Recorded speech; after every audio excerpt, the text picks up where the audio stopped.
ಯಾರೆಲ್ಲ big ಅಪ್ಡೇಟಿಗೆ wait ಮಾಡ್ತಿದ್ದೀರಿ, so ಇನ್ನು ವೇಟ್ ಮಾಡುವಂಥ ಅವಶ್ಯಕತೆ ಇಲ್ಲ. ಯಾಕಂದರೆ ಬಂದೇ ಬಿಡ್ತು P C notification. So PSI ಅನ್ನುವಂಥದ್ದು ಲೇಟ್ ಆಗುತ್ತೆ ಇನ್ನು, ಬಟ್ PC ಅನ್ನುವಂಥದ್ದು ಜಸ್ಟ್ ಸ್ಟಾರ್ಟ್ ಆಯ್ತು ನೋಡಿ. ಇವಾಗ ಅಪ್ಲಿಕೇಶನ್ ಯಾವಾಗ ಹಾಕೋದಿದೆ ಮತ್ತು ಅಪ್ಲೈ ಯಾವಾಗ ಮಾಡೋದಿದೆ ಮತ್ತು ಇದನ್ನ ಯಾರು ನಡೆಸ್ತಾರೆ ಅನ್ನುವಂಥದ್ದು ಎಲ್ಲವನ್ನು ಡೀಟೇಲಾಗಿ ಮಾತಾಡ್ತಾ ಹೋಗೋಣ. ಅದಕ್ಕಿಂತ ಮುಂಚೆ ಯಾರಾದರೂ ಸಬ್ಸ್ಕ್ರೈಬ್ ಮಾಡ್ಕೊಂಡಿಲ್ಲ ಅಂದರೆ ಮಾಡ್ಕೊಂಬಿಡಿ. ಎಸ್ ಗೈಸ್, ನೋಡ್ಬೋದು ಇದು ಏನಿದೆ ಅಂತಂದರೆ ಹೇಳ್ತೀನಿ ನೋಡಿ, ನಿಧಾನವಾಗಿ ನೋಡಿ. ವಿಷಯ ಏನಂತಂದರೆ ಕರ್ನಾಟಕ ರಾಜ್ಯ ಪೊಲೀಸ್ ಇಲಾಖೆ ನೇರ ನೇಮಕಾತಿ ಹುದ್ದೆಗೆ ಭರ್ತಿ ಮಾಡುವ ಕುರಿತು ಸರ್ಕಾರ ಆದೇಶ ಸಂಖ್ಯೆ ನೋಡ್ಬೋದು 27/2/2026 ಇದೊಂದು ಬಂದಿರ್ತದೆ.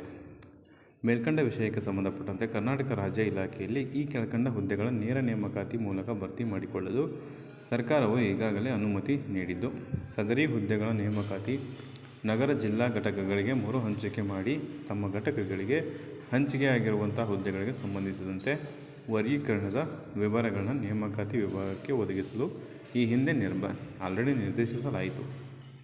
ಅದರಂತೆ ತಮ್ಮ ಘಟಕಗಳಿಗೆ ಚಾಲ್ತಿ ಮೀಸಲಾತಿ ರೋಸ್ಟರ್ ನಿಯಮ ಅನ್ವಯ ವರ್ಗೀಕರಣ ಮಾಡಿ ವರ್ಗೀಕರಣದ ವಿವರವನ್ನು ನೇಮಕಾತಿ ವಿಭಾಗಕ್ಕೆ ಕಳಿಸಲಾಗಿರುತ್ತದೆ. ಆಲ್ರೆಡಿ ನಿಮಗೆ ಗೊತ್ತಿರ್ಬೋದು, ಹಿಂದೆ ಒಂದು ಇದೇ ಥರ ಬಂದಿತ್ತು ಪ್ಯಾಕ್ಸು. ಆಲ್ರೆಡಿ ನಿಮಗೆ ಜಿಲ್ಲಾವಾರು ಎಲ್ಲೆಲ್ಲಿ ಎಷ್ಟೆಷ್ಟು ಖಾಲಿ ಇದ್ದಾವೆ ಅಂತೇಳಿ ಒಂದು ಲಿಸ್ಟ್ ಬಂದಿತ್ತು. ಅದನ್ನ ಇವಾಗ ಕಳಿಸಿದ್ದಾರೆ. ಲಿಸ್ಟ್ನ ಕಳಿಸ್ಬಿಟ್ಟು ಇವಾಗ ನೋಡ್ಬೋದು ಯಾವ್ಯಾವ ಎಷ್ಟೆಷ್ಟು ಇದ್ದಾವೆ ಅಂತೇಳಿ ಹೇಳ್ತಿದ್ದಾರೆ. Detective DSIಯಲ್ಲಿ 5, Kalyana Karnataka 15, total 20. ಸಶಸ್ತ್ರ APC ಅಂತ ಕರಿತೀವಿ, ಆರ್ಮ್ಡ್ ಪೊಲೀಸ್ ಫೋರ್ಸ್, ಇದು 275 ಕಲ್ಯಾಣ ಕರ್ನಾಟಕ, ಕಲ್ಯಾಣ ಕರ್ನಾಟಕ.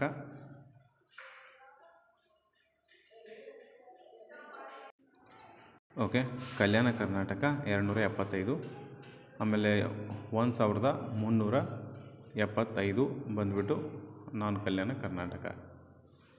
ಅದೇ ರೀತಿ ನೋಡ್ಬೋದು ನೀವು 25 ಹುದ್ದೆಗಳು ಇದ್ದಾವೆ.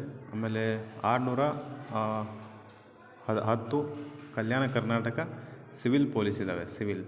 ಓಕೆ, 3500 ಹುದ್ದೆಗಳು ಕಲ್ಯಾಣ ಕರ್ನಾಟಕ. ಟೋಟಲಾಗಿ 4110 ಹುದ್ದೆಗಳು ಇರ್ತವೆ ನಿಮಗೆ ಸಿವಿಲ್ PCಯಲ್ಲಿ.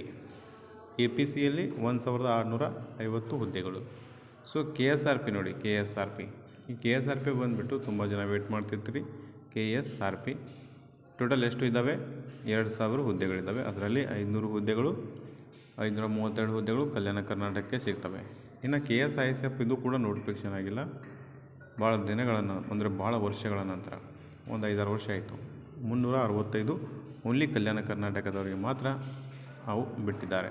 ಓಕೆ, ನೋಡ್ಬೋದು ಇಷ್ಟೆಲ್ಲ ನಿಮಗೆ ಅವಕಾಶಗಳಿದ್ದಾವೆ. ಇದು ಇನ್ನೂ ಯಾರು ಸ್ಟಾರ್ಟ್ ಮಾಡಿಲ್ವೋ ಹಾರ್ಡ್ ವರ್ಕನ್ನು ಸ್ಟಾರ್ಟ್ ಮಾಡಿ. ಹಾರ್ಡ್ ವರ್ಕ್ ಯಾಕೆ ಹಾರ್ಡ್ ಅನ್ನುವಂಥ ಪದ ಬಳಸ್ತಿದ್ದೀನಿ ಅಂತಂದರೆ, ಈ ನೇಮಕಾತಿ ಯಾರು ಮಾಡ್ತಿದ್ದಾರೆ, ಯಾರು ಎಕ್ಸಾಮನ್ನು ನಡೆಸ್ತಿದ್ದಾರೆ ಅಂತಂದರೆ ಆಲ್ರೆಡಿ ಗೊತ್ತಿದೆ ನಿಮಗೆ. KE ಅವರಿಗೆ ಮಾಡಬೇಕಾ ಇಲ್ವಾ ಅಂಥೇಳಿ ಒಂದು ಡಿಸೈಡ್ ಇತ್ತು.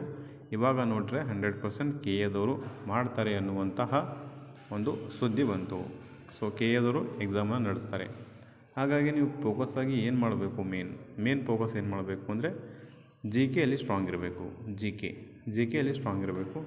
ಅದರಲ್ಲಿ ಎಸ್ಪೆಷಲಿ ಕರೆಂಟ್ ಅಫೇರ್ಸು ಫುಲ್ ಡೆಪ್ತಾಗಿ ಓದಬೇಕು. ಜೊತೆಗೆ ಮೆಂಟಲ್ ಎಬಿಲಿಟಿ ಸ್ಟ್ರಾಂಗ್ ಇರಬೇಕು. ಮೆಂಟಲ್ ಎಬಿಲಿಟಿ ಫಿಕ್ಸ್ ಕ್ವಶನ್ 10ರಿಂದ 15 ಕ್ವಶನ್ KEದವರು ಕೊಟ್ಟೇ ಕೊಡ್ತಾರೆ.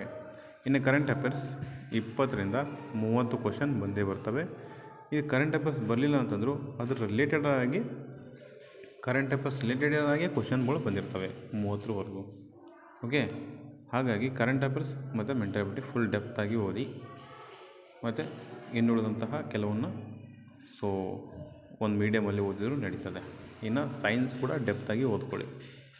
ಓಕೆ, ಇನ್ನು ಅಪ್ಲಿಕೇಶನ್ ಯಾವಾಗ ಸ್ಟಾರ್ಟ್ ಆಗ್ಬೋದು ಅಂತಂದರೆ ಏಪ್ರಿಲ್ ಆ್ಯಂಡ್ ಮೇಯಲ್ಲಿ ಆಗಬಹುದು. ಓಕೆ, ಬಟ್ ಆಯ್ತಂದರೆ ನಿಮಗೆ ಜಾಸ್ತಿ ಟೈಮ್ ಉಳಿಯಲ್ಲ. ಓನ್ಲಿ 2 ತಿಂಗಳು ಮಾತ್ರ ಎಕ್ಸಾಮ್ ಬರೀಲಿಕ್ಕೆ ಟೈಮ್ ಸಿಗ್ತದೆ. ಅಂದರೆ ಓದ್ಕೊಳ್ಳೋಕ್ಕೆ 2 ತಿಂಗಳು ಮಾತ್ರ ಸಿಗ್ತದೆ.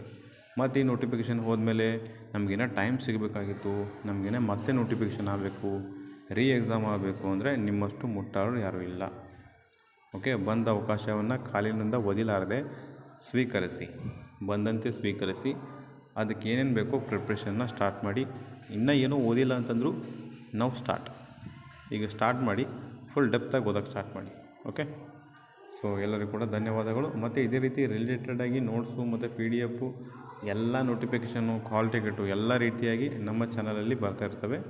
ಸೊ ಇನ್ನೂ ಯಾರು ಸಬ್ಸ್ಕ್ರೈಬ್ ಮಾಡ್ಕೊಂಡಿಲ್ಲ ಸಬ್ಸ್ಕ್ರೈಬ್ ಮಾಡ್ಕೊಳ್ಳಿ. ಮತ್ತು ಈ PDF ಮತ್ತು ಇನ್ನೂ ಹಲವಾರು PDFಗಳನ್ನು PDF ನೋಟ್ಸ್ಗಳನ್ನು ನಮ್ಮ ಟೆಲಿಗ್ರಾಮ್ ಮತ್ತು ವಾಟ್ಸಪ್ ಗ್ರೂಪಲ್ಲಿ ಹಾಕಿರ್ತೀವಿ. ವಾಟ್ಸಪ್ ಮತ್ತು ಟೆಲಿಗ್ರಾಮ್ ಗ್ರೂಪಲ್ಲಿ ಹಾಕಿರ್ತೀವಿ. ಸೊ ಇಂಟ್ರೆಸ್ಟ್ ಇರೋರು ಎರಡು ಕಡೆ ಜಾಯ್ನ್ ಆಗ್ಬೋದು. Thank you.